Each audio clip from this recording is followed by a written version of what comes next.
How's it going, my fellow Titans? Hope you all are having an amazing day today. And, as you guys can see, I am back in the beautiful Prehistoric Sanctuary.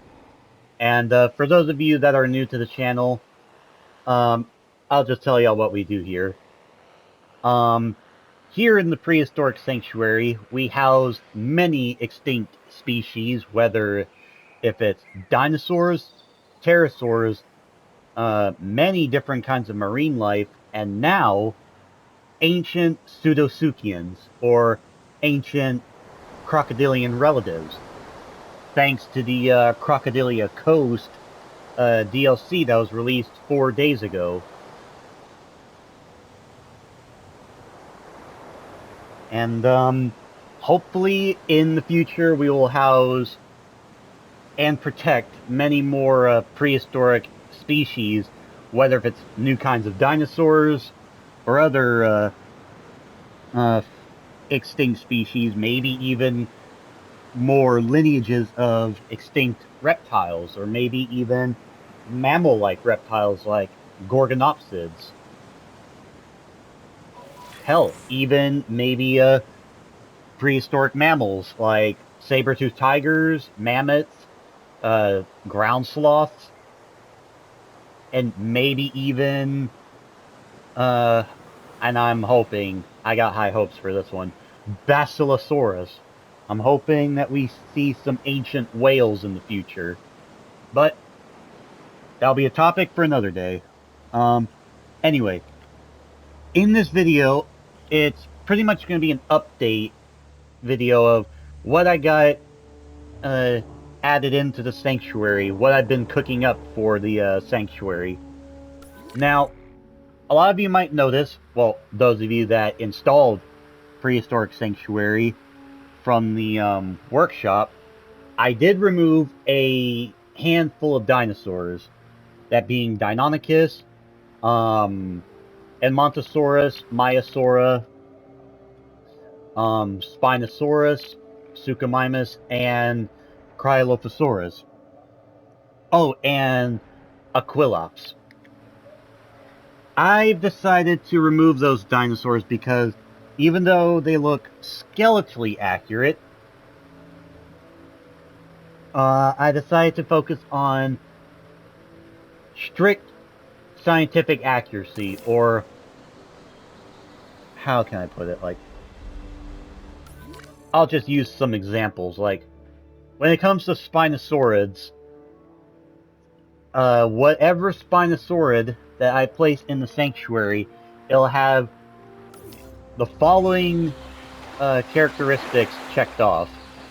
That being long arms, long and powerful arms with the signature hook claw for snatching fish, lips, and the correct body proportions like what Irritator has.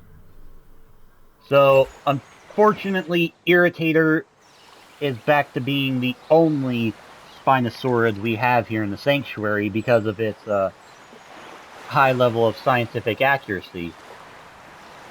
Even though some things might not be accurate, but they're not out of the realm of possibility. But, oh, and also, if a Spinosaurid has the correct kind of stork-like long neck, like what Irritator has working with. Stuttering. You guys know by now. Y'all should expect the stuttering. But Spinosaurus, at least with the rebirth variant, even though its body is accurate to what we know of the animal, at least to our current knowledge, it had a short and thick neck, and it didn't have the correct skull, and it didn't have lips. Ever since the introduction of Irritator into the game, I now favor lipped Spinosaurs over lipless, even though it's still a controversial thing. I'm hoping I'm saying that right. Controversial thing to have lips on Spinosaurids, but it's not out of the realm of possibility. But anyway, sorry. Cryolophosaurus was too armored and it didn't have feathers or lips. Edmontosaurus and Maiasaura looked like they had the wrong kind of hands.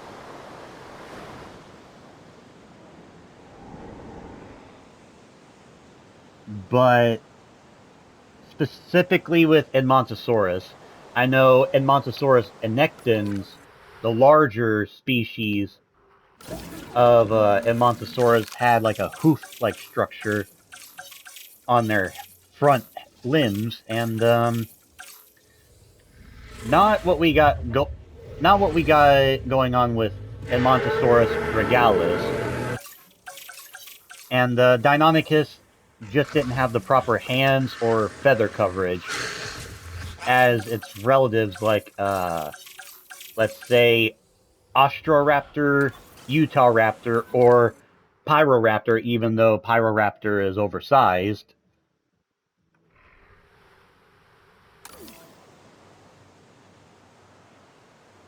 But moving on from the animals that I have removed from the sanctuary, we are mainly going to be looking at the animals that have earned their place in the sanctuary because of their high level of accuracy. Though I have 4 new species that were from the Crocodilia coast, and 2 of them have their own form of inaccuracies, but I decided to overlook them, or decided to give them a pass because they got a higher level of scientific accuracy more than the other animals that were in the sanctuary. And also the fact that a lot of the creatures I had before were shrink-wrapped. I forgot to say that. Most of my creatures I have removed were still a little shrink-wrapped. But with all that being said, let's take a look at the 4 new additions to the sanctuary that earned their place in the sanctuary. Starting with our only new marine reptile in the sanctuary, Shonisaurus. Now, I decided to go with brown for my Shonisaurus, even though that's probably not correct. I might go back and switch the brown for a more humpback whale-like color, maybe black or gray. I don't know. We don't have skin impressions of Shonisaurus that I know of. At least, we don't know the coloration of Shonisaurus. So, I decided to go with these kinds of colors. Both of the adults have brown, and the male has like penguin-inspired black and yellow and white colors. The female has somewhat the same colors with the yellow and white, but she also got some added blue along her lower half of her body. And as you guys know, the babies inherit their parents' colors 90% of the time. I mean, you guys have seen it with a lot of my dinosaurs. Every so often, the babies will get a pigment mutation, as I call it. But I am very proud of, or I'm pretty happy with how I got my Shonisaurus. Though, if I do debate on, or if I do make a little debate on whether I should leave these guys with a brown skin or make them more okay, let me rephrase that. If I do determine on whether I should leave these guys with the brown color as you guys see right now, or see them with, or if I want to change their colors to more gray or black, you guys will know, because I might look at some paleo art which is pretty much what I do with a lot of my species, for that matter. Or I take it up with my good friends Storm and Tiger, because they've helped me with skin colors for many of my dinosaurs, like the Concavinator and a few others.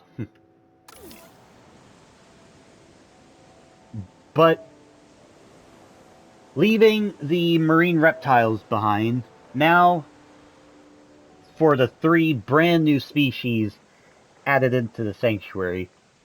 Starting with the herbivorous Desmatasuchus. Now, Tiger and Storm has helped me with the colors, the color choices for these guys, but for some dumb reason, I forgot to mark those colors with the, or mark those colors as a, or favorite those colors. I forgot to mark them as my favorite colors, and I completely forgot what colors we chose for these ancient Pseudosuchians. So the colors that you guys see for these guys, even though you guys can barely see it because it's raining right now, are mainly based off of paleo art, where Desmatasuchus had more of a green coloration. So with the male, I added some orange for display, and some differences between him and the female. And Tiger did notice this, and I forgot to mention this in my review video, or in my Crocodilia Coast review video, but the patterns that Desmatasuchus has on the top of its back looks like that of a turtle, and Tiger even noticed this like a few hours after I recorded that video. The female also has it too, but it's more noticeable if I added some patterns. Actually, let me take a look. Yep.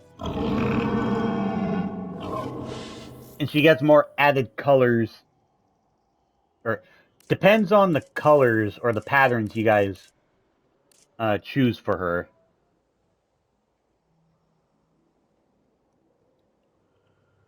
But for the female, I decided to go with a blank pattern.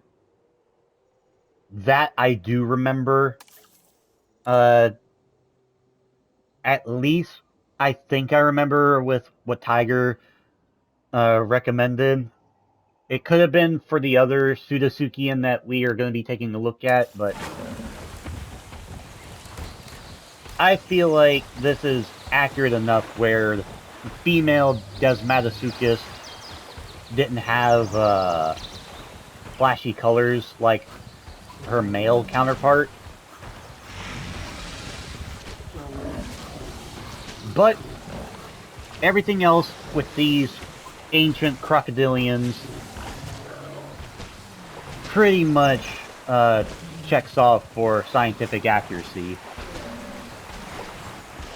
Now, I'm pretty sure I said this in the review video for this DLC, but I was afraid that the armored back of, or the armor on the back of Desmatasuchus was raised up a little too high, but after looking at some paleo art and some reconstructions of the skeleton, it looks pretty accurate, and that put my worries aside, or that made me lose my worries. Now, also with pretty much all crocodilians, these guys walk on their full feet. I forgot the exact name of it, or I forgot how to pronounce it, but these guys walk on their whole feet instead of dinosaurs, which walks on the tip of their toes, in a plantigrated state. There we go. Or plantigrated, oh boy, plantigrated stance. There we go. I'm hoping I'm saying that right. These guys are plantigrades. I'm hoping I'm saying that right, but Anyway, I would have been better if I record this in the not in the rain, but oh well. Anyway, up next is Postasuchus. And where are you going? Oh, you're going to get some water. Now, I was surprised when they announced Poke. Ugh, I almost said Poke. Ugh. I was both surprised and happy that they were adding Postasuchus into the game, and I tried to base this one's colors off of the female Postasuchus from Walking with Dinosaurs. Though, unfortunately, the colors really didn't go well, or choosing the colors didn't go well. Now, these colors I'll actually,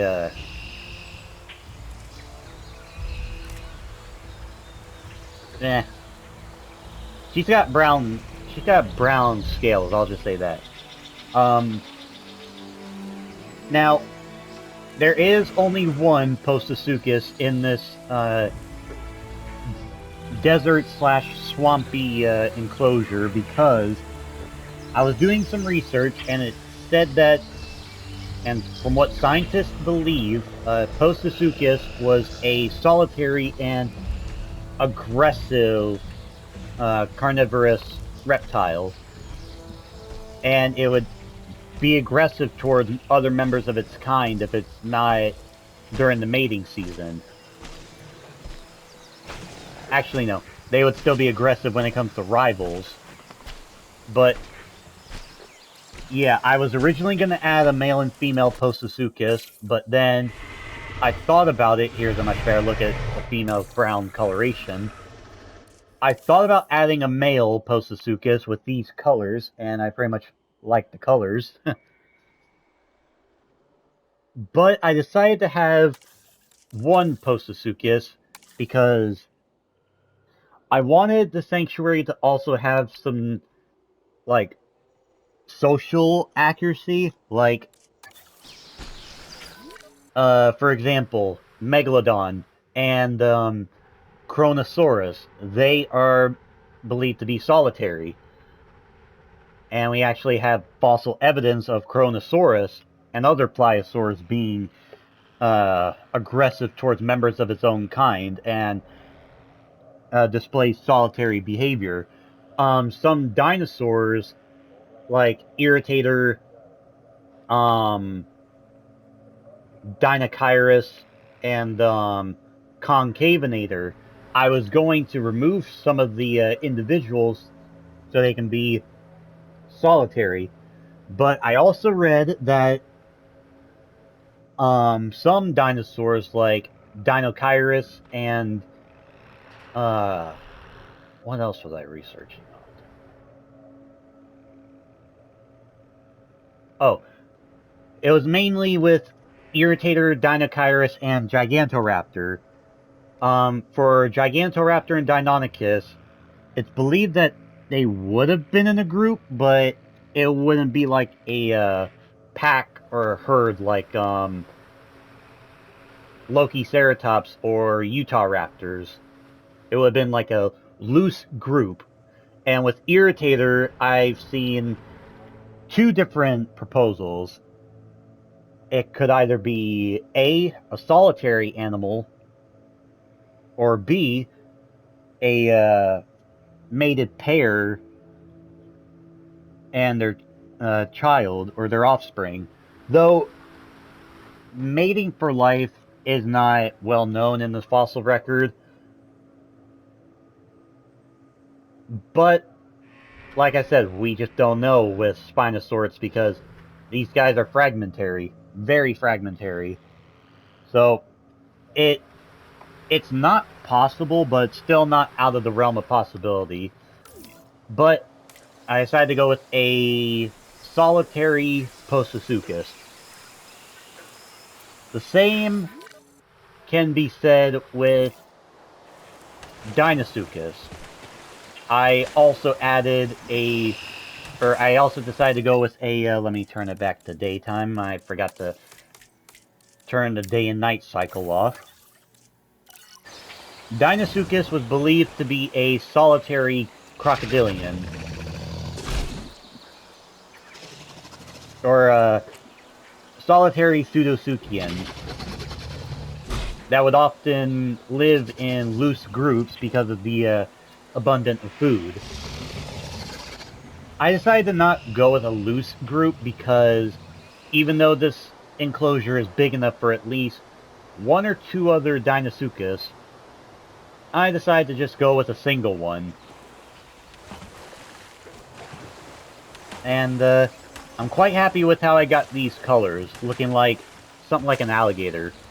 And it pretty much looks like an upscaled alligator. Now, I forgot to bring this up with Postosuchus, but I'm going to say it right now.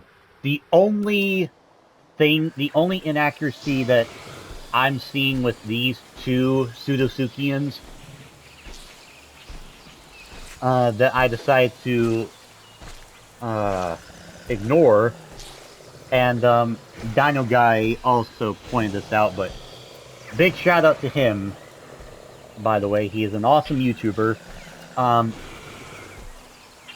Postosuchus most likely wouldn't have an armored back like this, like a crocodilian. It would have had like at least one or two rows of osteoderms. Nothing like this armored back.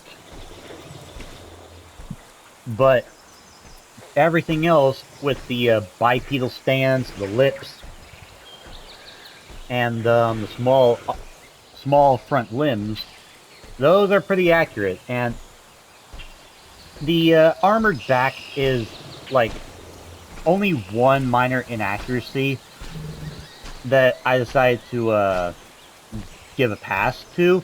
I mean, this guy's not shrink wrapped at all, and it's more accurate than the some of the dinosaurs I removed. Now the inaccuracy for Deinosuchus. Its nose, or the position of its nose. I will actually go into capture mode. Dino Guy pointed out that they placed the nostrils in the incorrect spot. Oh, I keep forgetting it's L1 to raise the camera. There was a massive opening on the bulbous snout tip. He said that the nostrils would be right about here. I don't have the cursor like he does, because pretty sure he plays on a PC. Right here where my little cursor is. Or right about here. Because there was a massive opening on the snout, the bulbous tip snout of Deinosuchus. But again, that's only one inaccuracy that I decided to look past. And also the fact that it stated that Deinosuchus, let me bring this up. Oh. Dang it. Let me bring it up this way.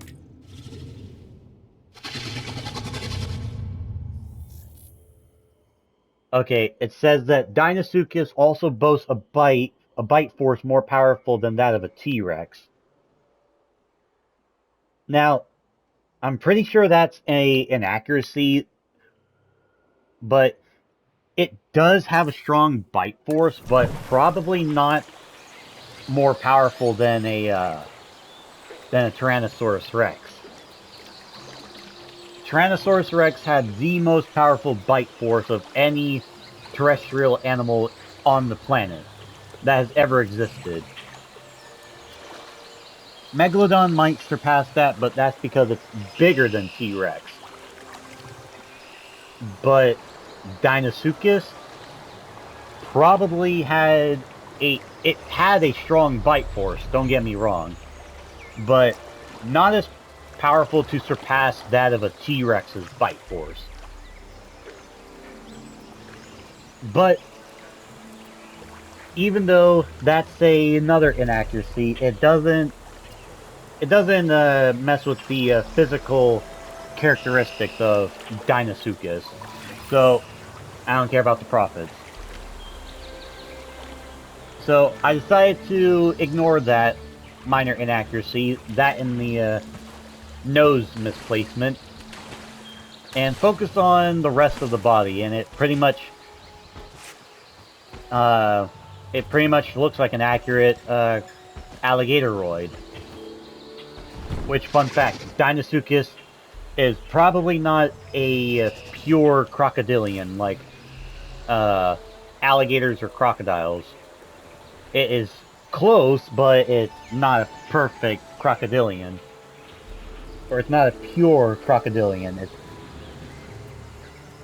I don't know. I know more about dinosaurs than pseudosuchians and ancient mammals. Anything outside of Dinosauria, I don't know that much about, or I don't know all that well about compared to dinosaurs. But I am eager to learn more about these ancient reptiles. But that is going to wrap up this video on a little update of Prehistoric Sanctuary. I hope y'all enjoyed this video, and if y'all did and want to see more Prehistoric Sanctuary updates and more Jurassic World Evolution 3 videos, leave a like and a comment down below and let me know. And you guys let me know what dinosaur, pterosaur, marine species, or pseudosuchians you guys like the most. And, be sure to check out my other videos so you guys know what we got going on here, or how this sanctuary came to be, from its rough beginning to the wildlife preserve you guys see here. But with all that being said, thank you all for watching, and be sure to smash that subscribe button, hit that like button, turn on that post notification bell so you all know when I upload, and be sure to download this sanctuary for yourselves if y'all want a park that's based off of scientific accuracy, like what you guys see right here. And hope you all have an amazing day.